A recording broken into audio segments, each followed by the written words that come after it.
you will learn about unit 5, that is integration of complex function. Just like you have studied before in unit 4, the differentiation of complex function. So this integration of complex function is just anti of differentiation of complex function. In the chapter of differentiation of complex function, you have studied before that differentiation of complex function fz is equal to u plus iv uxy plus ibxy was free from path for fz is equal to this u and iv is analytic function. If fz is analytic, then the differentiation of this function was free of path, independent of path. If any function fz in xy plane, if z0 is this point and z is this point, if you are traveling from this point p1 to p2 from directly z0 to p1 to p2, or you are traveling from p1 to p2 from pa and a to p1, or you are traveling from p1 to p and then p to p2. So then differentiation along this x-axis and differentiation along y-axis was same. In this way, now you are going to study the integration of complex function. So then here also the integration of complex function is also the free path, independent of path. If you are integrating from p1 to p2 along this line or along this line will be same. So how you have to find the value of integration of any complex function, you will learn here. And to study the integration, you have to listen some matter, some processing value about this function fz. So just like this integral, if I1, let I1 is integration a to b and fx dx, where fx is simple function, that is real function, then integral a to b fx dx means integral is taken along x-axis only. जो intermediate में आपने integral पढ़ा है वो along x-axis होता है. From x equal to a to x equal to b.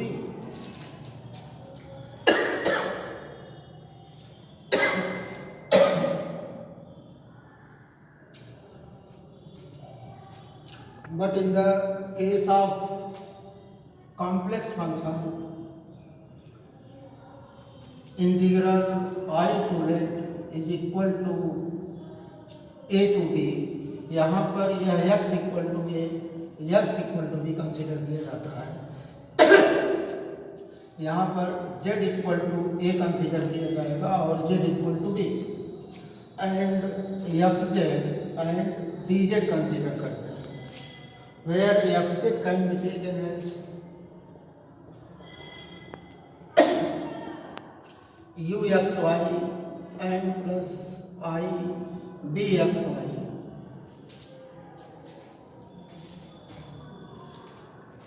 So in this processing, let z is equal to x plus iy, then differentiating both sides of this term, this will imply that then dz will be equal to dx plus I dy consider करते हैं, because z is equal to this, z is complex number and if any complex number have two parts, one is real and other is imaginary, and differentiating this complex number z you will write dz and x का dx and y का dy. So this is processing. So to find the integration of any function fz, you have to write the value of dz in this place like this.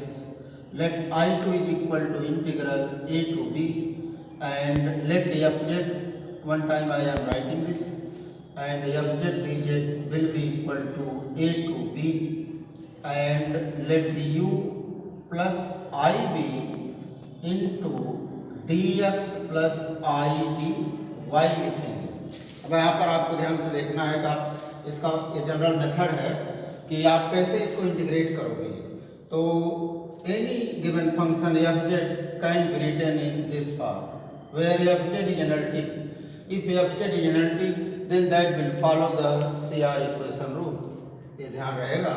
तो u और i भी form में लिखेंगे और dz को dx plus I dy form में लिखेंगे और इनको मल्टीप्लाई करके देखिए क्या होता है. Integration a to b and u into dx, u dx, and अब आप दोनों का मल्टीप्लाई कर देंगे u into dx and plus I u dy. u का इसमें मल्टीप्लाई करेंगे और इसका इसमें, and plus i b d x और इसका इसमें मल्टीप्लाई करेंगे तो हो जाएगा plus i square b d y. You are seeing that the value of i square is -1, तो यहाँ इसको माइनस बना दीजिए ऐसे. तो आप जो एक्स के कोफिशिएंट हैं, जो रियल टर्म है उनको एक साथ लिख देंगे और इमेजिनरी टर्म को एक साथ. तो you have to write in this way integral a to b and x dx plus और माइनस b dy. ये देखिए इनको एक साथ और प्लस इनको ऐसे ब्रैकेट में क्लोज कीजिए और इन दोनों में इमेजिनरी पार्ट है. Taking i common you have to write, और यहाँ पर dx पहले है इसको b dx लिखेंगे एंड प्लस u dy. ये है आपका सिंपल प्रोसेस. किसी फंक्शन fz को u और ib के फॉर्म में लिखेंगे और dz को dx plus I dy form में लिख करके मल्टीप्लाई करेंगे तो इस तरह इसका इंटीग्रेशन होता है. और अब इसका integration along x axis, along y axis और एलॉन्ग एनी कर्व. जैसे वहाँ डिफरेंशिएशन करते समय एलॉन्ग x एक्सिस तो y equal to 0 then dy equal to 0, वैसे यहाँ भी एलॉन्ग y एक्सिस लेंगे, x एक्सिस लेंगे तो y 0 होगा, dy 0 होगा, और एलॉन्ग y एक्सिस लेंगे तो x 0 होगा, dx 0 होगा. एलॉन्ग एनी कर्व लेंगे तो then there will be given there that y equal to something x. तो यही सिंपल प्रोसेस है. आगे हम इसमें कुछ और नहीं है, कोई थ्योरी नहीं कोई अभी, केवल हम आपको एक दो एग्जांपल लेकर के ये बताने वाले हैं कि किसी गिवन फंक्शन का इंटीग्रेशन आप कैसे करेंगे. तो you will learn the process by taking example. I am taking example 5.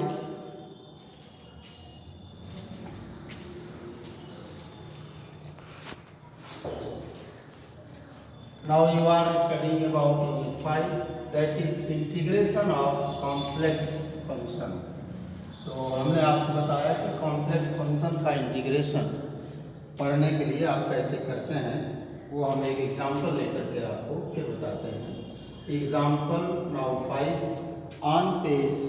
एक तो थोड़ी सी आज लाइन नहीं है इसलिए थोड़ा अंधेरा है, कल से ठीक हो जाएगा. तो example 5, evaluate integral 0 to 1 plus i. क्योंकि अभी थोड़ी देर पहले हमने बताया था कि जो इंटीग्रल होता है a to b fz dz, तो which can be written as integral a to b and u dx minus v dy and plus I into v dx and u dy, ये जनरल फार्मूला है integral का। तो इसमें आप देख रहे हैं तो रियल पार्ट एक तरफ है, इमेजिनरी पार्ट एक तरफ, और एफ जेड को हमने एक्स वाई के फंक्शन में कन्वर्ट कर देते हैं। तो you are seeing there that the last integral is in the form of u and x and y function. U is function of x and y, y and v is also the function of x and y. Then in this place this limit is equal to z, z equal to a, और यहाँ है z equal to b।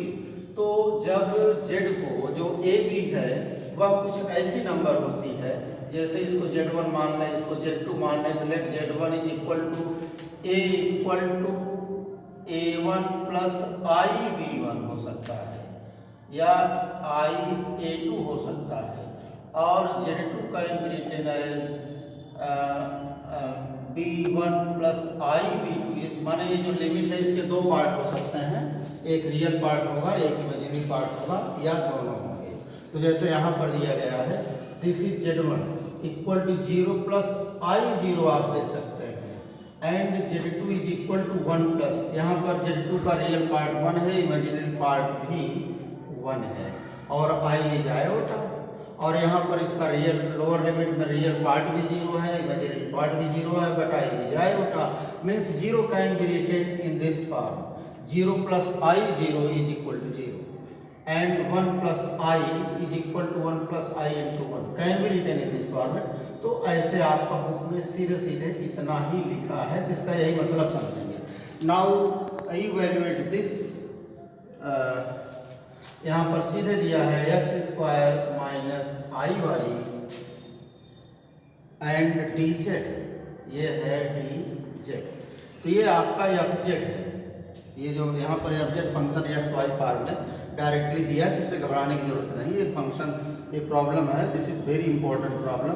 तो इसमें कह रहे हैं कि along the path, number 1 along the path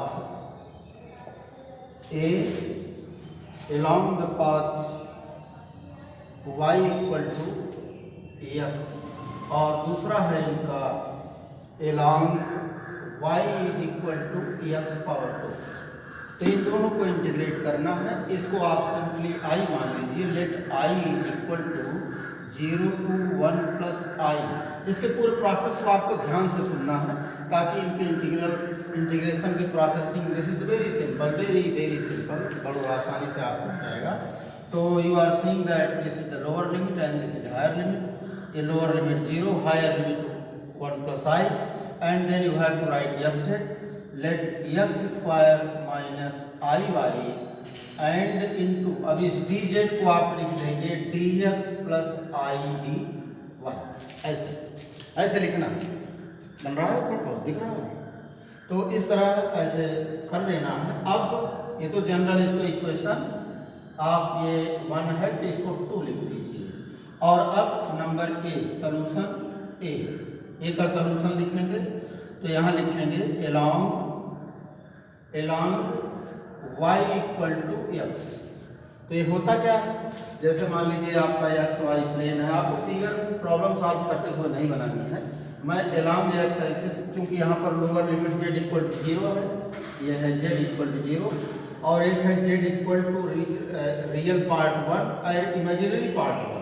तो यहाँ पर एक x इक्वल टू 1 मान लीजिए, और इधर y इक्वल टू 1, तो x इक्वल टू 1 एंड 1। ये 1 प्लस i का मतलब है कि एक पॉइंट यहाँ पर होगा, यह मान लीजिए ओरिजिन है, और इसका नाम आप a रख दीजिए, तो इसका कोऑर्डिनेट 1 1 होगा, x डिस्टेंस 1, y डिस्टेंस 1। तो इसी को हम 1 1 को हम z equal to 1 plus i लिखते हैं, ये लिखना सीख लीजिए। ऐसे कहीं अगर 2 प्लस 2 और 3 किसी पॉइंट का कोऑर्डिनेट है, तो मान लीजिए दिस इज P2, तो then Z2 will be equal to 2 plus 3 i, ऐसे लिख देंगे। तो ऐसे लिखा जाता है, इसको समझ लीजिए। तो यहाँ पर 1 प्लस i का मतलब लोअर लिमिट इसकी 0 है, तो इसका मतलब z इक्वल टू 0 है, का मतलब हुआ कि इसका रियल पार्ट भी 0 है और इमेजिनरी पार्ट भी 0 है। और इसकी हायर लिमिट 1 है, इसका मतलब real part along x axis distance 1 है और अलॉन्ग वाई एक्सिस भी डिस्टेंस 1 है। अगर जैसे यहाँ पर 1 + 2i होता तो वाई एक्सिस के अलॉन्ग 2 लेते, ऐसे अब बहुत से सवाल आएंगे, आप सीख लेंगे। तो दिस इज द कर्व, ये लाइन आपकी हो गई y = x, क्योंकि ये भी दूरी 1, ये भी दूरी 1, तो इसका इक्वेशन y = x यही होता है। और आप चाहें तो y = x निकालेंगे कैसे, ये 0 0 और 1 1 से जाती हुई रेखा का इक्वेशन निकाल करके इसे आप शूट कर सकते हैं कि यही रेखा है। और तो then this will imply that dy = dx लिख देंगे। यहाँ पर पूरे गिवन इक्वेशन में y की जगह x लिख देंगे और dy की जगह dx लिख देंगे। तो ये given equation I which you have to find the integration will reform reduced in only the function of x।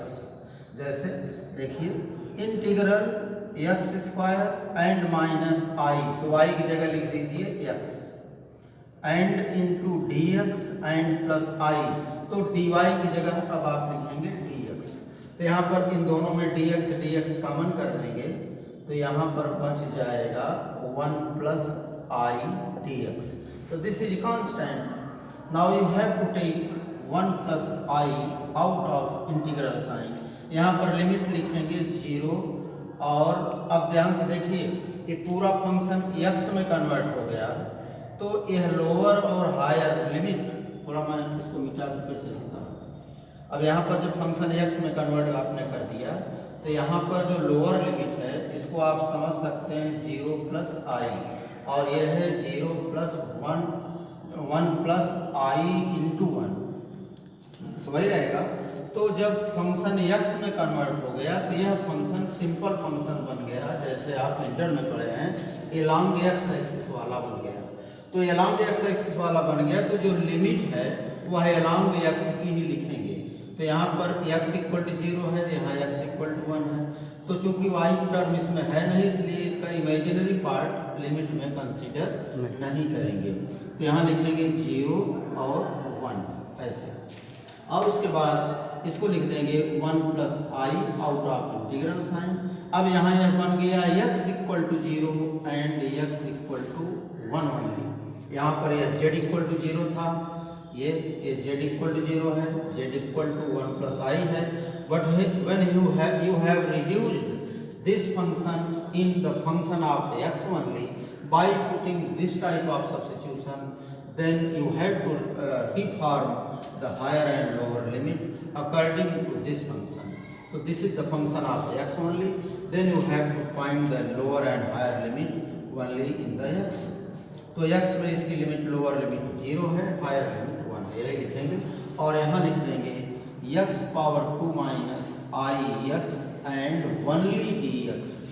अब इसको x के रेस्पेक्ट में इंटीग्रेट कर देंगे, जैसे देखिए 1 + i and in bracket x का इंटीग्रेशन होता है x³ / 3 and -x⁻² and lower limit 0, higher limit 1। ध्यान से देखिए। Now you have put the value, मैं यहाँ लिखता हूँ थोड़ा ऊपर ताकि आप देखते हैं। इसको मैं मिटा देता हूँ, इसकी कोई there is no need of this type of figure at this time. तो इसको देखिए 1 + i and putting the value of x = 1 one time, so then you have to write 1/3 and -i/2। ये देखिए, इसको i/2 लिखेंगे in one bracket and minus lower limit 0 लिखेंगे, दोनों 0 हो जाएंगे। 0/3 - i/2 माने i × 0, तो ये 0 ही होगा ये। तो आपको मिला क्या 1 + i इन ब्रैकेट 1/3 - i/2। अब इसका पूरा मल्टीप्लाई करेंगे, वैल्यू निकालेंगे। तो जब इसकी वैल्यू निकालेंगे तो 1 × 1 का गुणा करेंगे, तो यू विल राइट 1/3 - i/0/2, और 1 i का गुणा करेंगे तो ये हो जाएगा +i/3, और i का इसमें गुणा करेंगे तो -i² / 2 बन जाएगा। तो then you have to write the value of i² i square equal to -1, यहाँ -1 आई स्क्वायर की जगह -1 लिखेंगे तो प्लस बन जाएगा, that will become 1/3 and -i/2 and plus i/3 and plus 1/2. तो lastly you have to add 1/3 plus 1/2 and minus. अब इसमें आप चाहें तो i को कॉमन कर सकते हैं, टेकिंग i कॉमन 1/3 एंड 1/2 ऐसे बन जाएगा. अब माइनस i को कॉमन कर लेंगे तो ये प्लस होगा, माइनस हो जाएगा, और इन दोनों को ऐड कर देंगे तो 3 2 5/6 और माइनस ये भी देखिए क्या होगा, 3 1 3 और 2 1 पूरा करेंगे, नीचे मल्टीप्लाई हो जाएगा, i इंटू 1/6 बन जाएगा.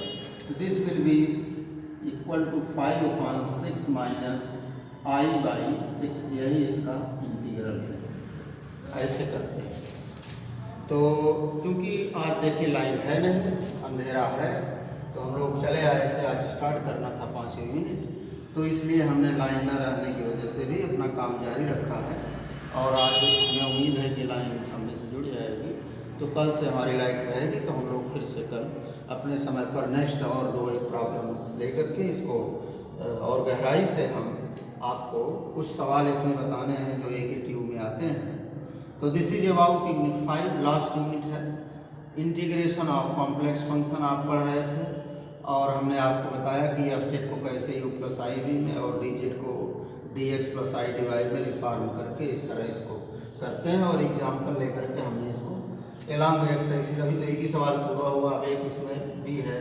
एलॉन्ग वाई एक्सिस देखिए कैसे करते हैं, उसको भी सुन लीजिए 1 मिनट में, ज़्यादा समय नहीं लगाऊंगा क्योंकि टाइम ज़्यादा हो रहा है और प्रकाश कम है.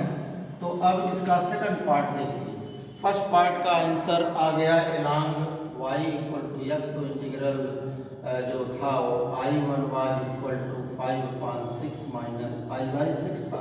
अब इसमें सेकंड देखिए, एक बी पार्ट में लेता हूँ, तो ये पार्ट है. बी पार्ट को क्या करेंगे, बी में है along y equal to x square.